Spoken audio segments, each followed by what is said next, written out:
who was never a Christian at all, they go straight to hell upon their death.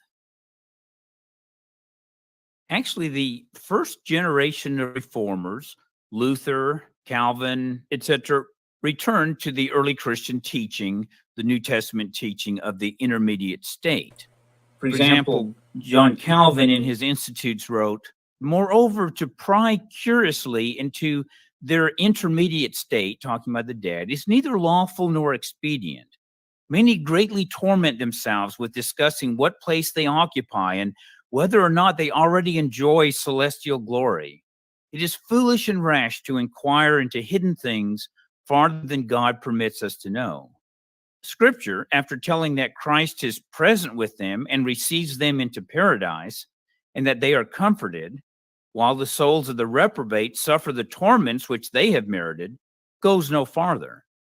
As to the place of abode, the question is not less futile and inept, since we know that the dimension of the soul is not the same as that of the body. When the abode of blessed spirits is designated as the bosom of Abraham, it is the place that on quitting this pilgrimage, they are received by the common Father of the faithful, who imparts to them the fruit of his faith.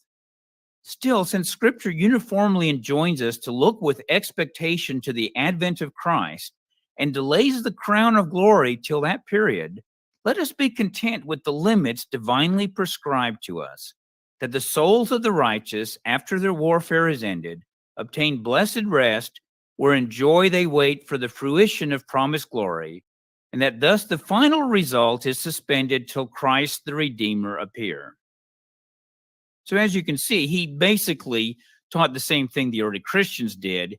He just downplayed, said, well, let's not talk about it because then we're speculating. Let's just remember that the souls of the righteous obtain blessed rest and that the final glory doesn't occur until Christ returns.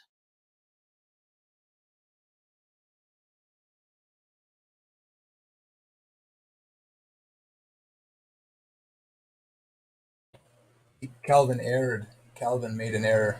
He presumed he could just kind of tuck it under the rug. But the result of that has been speculation and misunderstanding the distinctions that Scripture does indeed make, and causes all kinds of confusion over this matter that leads to all kinds of division and false understandings of other things that related to the subject. The hope is the return of Jesus. That's when you come back to life. I know my Redeemer lives and will stand on the earth in that day. In my flesh I will see God, with my own eye, not another. At the last trumpet, the dead shall rise, and then we'll meet the Lord in the air.